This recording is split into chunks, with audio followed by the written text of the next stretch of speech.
News channel, सच है तो बोलेगा। केंद्रीय मंत्री डॉक्टर महेंद्र नाथ पांडे ने अपने संसदीय क्षेत्र चंदौली का दौरा किया।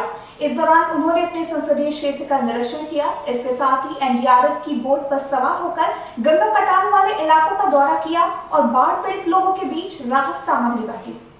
केंद्रीय मंत्री डॉक्टर महेंद्र नाथ पांडे ने कहा कि देश के प्रधानमंत्री नरेंद्र मोदी बाढ़ को लेकर चिंतित है। वो खुद मॉनिटरिंग कर रहे हैं। हम लोग उनके सेनापति के रूप में बाढ़ प्रभावित क्षेत्रों में जा रहे हैं। और आगे उन्होंने कहा कि लोगों को राहत पहुंचाने के लिए प्रदेश और देश की सरकार कटिबद्ध है। कुंडा में हो रहे कटान को रोकने के लिए उनके द्वारा किए गए कार्यों का भी निरीक्षण किया। उन्होंने कहा कि मेरे प्रयास से यहाँ गंगा कटान रोकने के लिए कुछ काम हुए हैं। शेष काम हो जाने के बाद इस क्षेत्र को गंगा कटान से मुक्ति मिल जाएगी। इससे पूर्व उन्होंने पंडित दीनदयाल उपाध्याय स्मृति उपवन पड़ाव का भी निरीक्षण किया और जल्द पानी निकालने का निर्देश दिया। अभी मैं आज बाढ़ प्रभावित क्षेत्र में लोकसभा में अपने अभी उस पार शिवपुर विधानसभा में मैंने वहाँ पर रमैला, शिवदशा, चांदपुर और वो वहाँ पर बबनपुरमा इतने जगहों का वहाँ दौरा किया और शेष जगह की जानकारी लिए जहाँ भी लोग गरीब बस्तियां बाढ़ प्रभावित हैं उनको राहत सामग्री जो माननीय मोदी जी की प्रेरणा से और योगी जी द्वारा राज्य सरकार द्वारा है उसे वितरण कराया, अपने हाथों से भी दिया और उसकी समीक्षा की। इस बार विशेष रूप से यहाँ सारी जानकारियाँ जिलाधिकारी के माध्यम से और अपने भाजपा जिलाध्यक्ष के माध्यम से ली और कुंडा की कटान जिसके लिए मैं सांसद चुने जाने के बाद से लगातार प्रयत्नशील हूँ उसको प्रत्यक्ष देखने आया। और यहाँ पर आप सबको जानकारी हो संसद में 14-15 में सांसद चुने जाने के बाद ही हमने 2 बार संसद में आवाज़ उठाई और 10 बार मैंने राज्य और केंद्र सरकार को लिखा जिसका प्रतिफल था कि 16 करोड़ के कुंडा कटान रोकने की ठोकर की योजना बनी और जिसमें 9 करोड़ रुपया सैंक्शन हुआ जिसका काम औपचारिक रूप से शुरू हो गया है। एक हमारे द्वारा कोविड के कारण मैं अस्वस्थ हो गया तो मेरी शिलान्यास मुझे आना था तो उस समय मैंने कहा काम शुरू करो और उसका लाभ आज मैं देख रहा हूँ। मैं यही जनता को आगाह करना चाहता हूँ, शेष तो डीएम साहब खुद भी बताएंगे कि उसका लाभ ये मिला कि 39 से वो बनने थे इसमें ये 9 करोड़ जियो ट्यूब कटर 39 जियो ट्यूब कटर बनने थे जिसमें 19 बन गए हैं, 20 अभी शेष हैं ये 9 करोड़ के परियोजना से।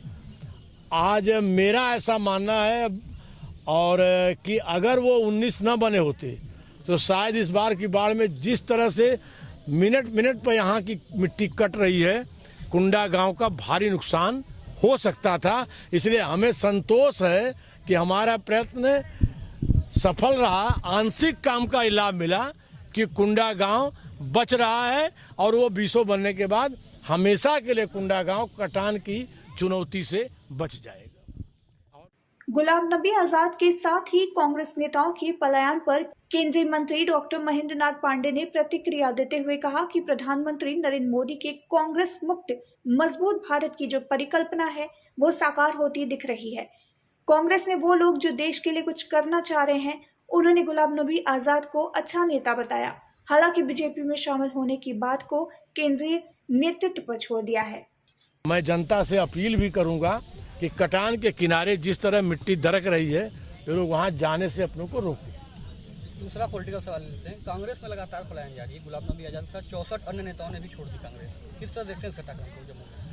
यह देश और दुनिया के यशस्वी नेता नरेंद्र मोदी जी की कांग्रेस मुक्त भारत और एक मजबूत भारत की जो उनकी कल्पना है उस कल्पना को स्वाभाविक रूप से जगह जगह लोगों का समर्थन मिल रहा है और जो कांग्रेस में जिम्मेवार लोग हैं जो अपनी प्रतिभा से अपनी क्षमता से देश के लिए कुछ करना चाहते हैं वो स्वाभाविक अपने जैसी जैसी परिस्थितियां आ रही हैं वो छोड़ रहे हैं और निश्चित तौर से यह कांग्रेस को खुद आत्मचिंतन का गंभीर विषय है।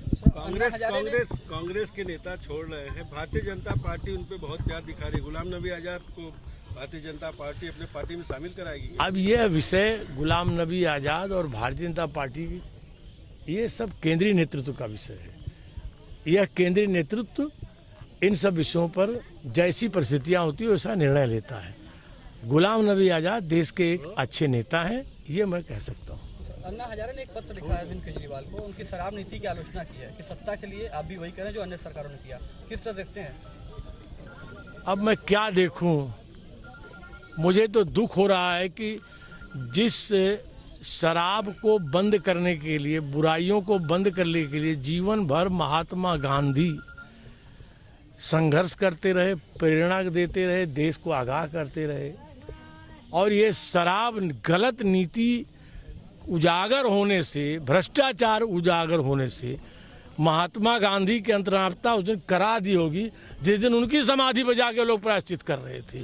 कोई देश का उद्देश्य रहता, कोई भलाई की बात रहती, शराब नीति की आलोचना हो रही है, इसके लिए लोग प्रायश्चित महात्मा गांधी की समाधि में कर रहे हैं। तो ऐसे जो ये लोगों ने एक अच्छे जन आंदोलन को सत्ता की लालच में तबाह किया है, उसकी भावनाओं को नष्ट किया, दिल्ली की जनता उसको भविष्य में उनको उत्तर देगी।